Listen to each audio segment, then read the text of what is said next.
यहाँ आके लोगों की इंग्लिश इंप्रूव होती है, हमारी उर्दू इंप्रूव हो रही है। मैंने सुना था इनके कुत्ते भी अंग्रेजी बोलते हैं। ये तो वाव हो गया।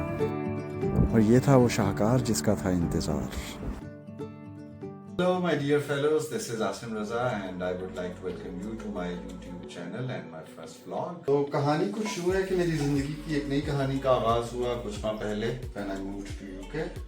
और कुछ माह गुजरने के बाद मुझे एहसास हुआ कि ये कहानी तो काफ़ी इंटरेस्टिंग है और यूके बहुत खूबसूरत, इसलिए मैंने सोचा कि क्यों ना ये सब आपके साथ ही शेयर किया जाए। चलिए शुरू करते हैं एक नया सफ़र, एक नई कहानी, क्योंकि आज मैं जाने वाला हूँ एक बहुत खूबसूरत जगह विजिट करने के लिए। लेकिन वहाँ जाने से पहले मैं आपको दिखाता चलूँ एक सरप्राइज जिसने मेरी ज़िंदगी बहुत आसान कर दी और मेरी बहुत बड़ी परेशानी ख़त्म कर दी है।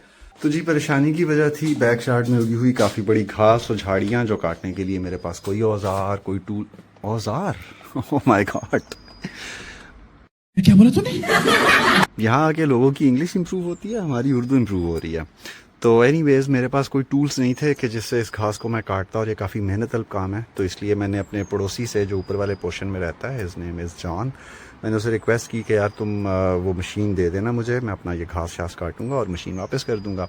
तो उसने मुझे अपने सख्त स्कॉटिश एक्सेंट में कहा कि नो प्रॉब्लम है ये, नो फकिंग प्रॉब्लम। लेकिन उसने किया ये कि उसने खुद ही ये सारी घास काटी, ये सारा यहाँ से क्लियर किया, उस घास को बिन में भी डाल दिया।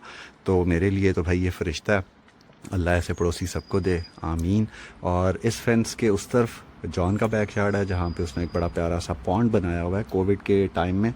और जॉन अभी आई थिंक अपने पॉन्ड की कुछ सेटिंग भी कर रहा है मज़ीद, तो आपको उससे भी मिलवाएंगे। उसके बाद हम चलेंगे वो जगह विज़िट करने जिसका मैंने आपको पहले बताया था।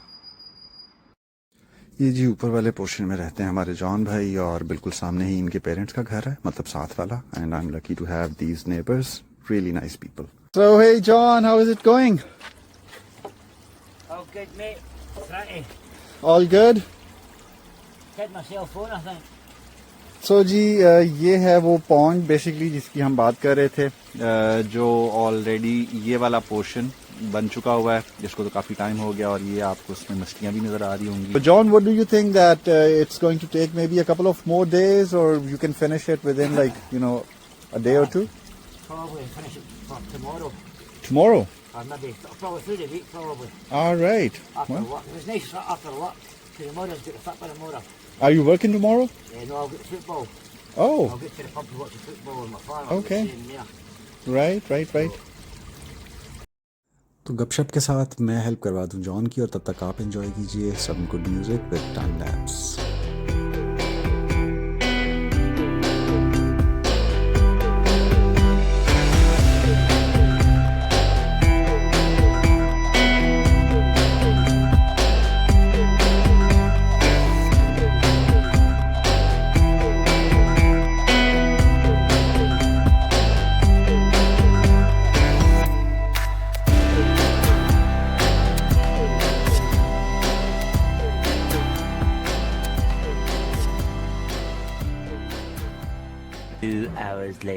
जी टाइम काफ़ी हो चुका है, और अब जल्दी से चल के फ्रेश होते हैं, चेंज करते हैं, और उसके बाद चलते हैं अपने काफिले की तरफ।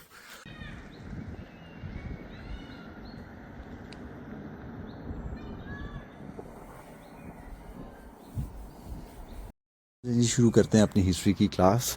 तो इस जगह का नाम है Chatelherault country park, and it is a French name. यहाँ पे कुछ लोगों से बात करके पता चला कि this place is huge. Google ने बताया कि ये पार्क 500 एकड़ पे फैला हुआ है, इसलिए मैंने सबसे पहला काम तो ये किया कि पिन लोकेशन भेज दिया मलिक रियाज साहब को, बाकी आप खुद समझदार हैं। ये है वो हंटिंग लॉज जहाँ पे उस वक्त के राजा जी, आई मीन पिंडी वाले राजा जी नहीं, स्कॉटलैंड वाले राजा जी की बात हो रही है। तो वो यहाँ पे आते थे अपने फ्रेंड्स, फैमिली, अपने जिगर्स के साथ बेसिकली शिकार करने के लिए। यहाँ पे आके रेस्ट करते थे, शिकार करते थे, और फिर यहाँ पे होती थी का पार्टी। तो इसको कहते हैं हंटिंग लॉज। तो अब इस पतली गली से होते हुए निकलते हैं और चलते हैं इस लॉज की बैक साइड पे, क्योंकि वाटर स्ट्रीम्स, ट्रेल्स, ट्रैक्स, सारे नज़ारे वहीं पे हैं। और यह है इस कंट्री पार्क का मैप, जिसको हमने बिल्कुल भी फॉलो नहीं करना, क्योंकि एक बहुत स्वीट अंकल आंटी ने मुझे बताया है वेयर टू गो। तो अंकल आंटी की हिदायत के मुताबिक अब हम देखने जा रहे हैं Cadzow castle, which was constructed between 1500 and 1550। और उस वक्त के राजा जी यहाँ रहते नहीं थे, बल्कि वो सिर्फ यहाँ वीकेंड पे नेटफ्लिक्स एंड चिल करने के लिए आते थे।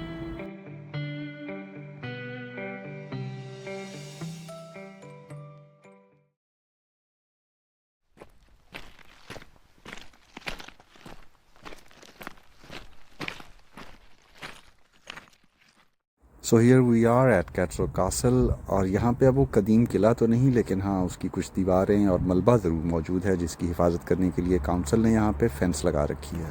किले के करीब ही मौजूद इस दरिया को पार करने के लिए बनाया गया था ये डूक्स ब्रिज, और इस ब्रिज पे आने के बाद मुझे पता चला कि बांग्लादेश के काला जादू और स्कॉटलैंड के ताला जादू का कोई तोड़ नहीं है।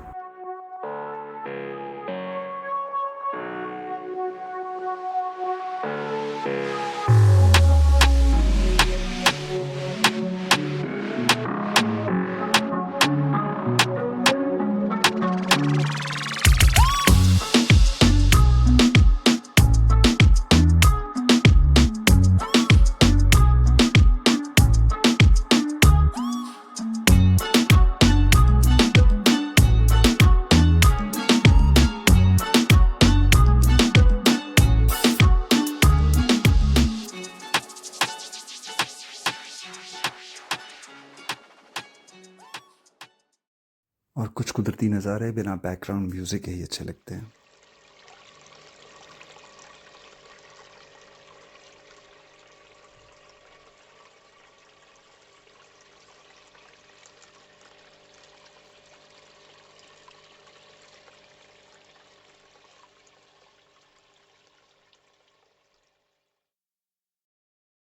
And this is another highlight of this park, oak trees, बलूत के वो कदीम दरख्त जो 700 से 800 साल पुराने हैं।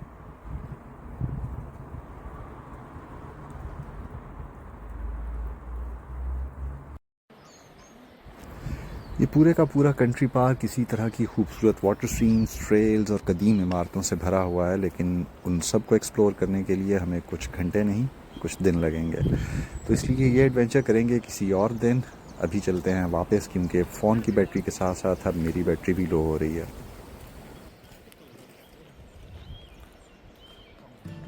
दिस इज़ कॉल्ड कैसेरिया, और ये खाने के लिए मैं आया हूँ जर्मन डोनर कबाब पे, और सुनने में ये आया है कि this restaurant is owned by a Pakistani politician, तो शायद यही वजह है कि यहाँ पे आपको हलाल खाने के ऑप्शंस बहुत ईजीली मिल जाते हैं। और इस इंपॉर्टेंट 3 इन्फॉर्मेशन के साथ मुझे दीजिए इजाज़त। अगर वीडियो आपको अच्छी लगी तो लाइक, सब्सक्राइब और शेयर ज़रूर कीजिएगा, and I will see you in the next vlog.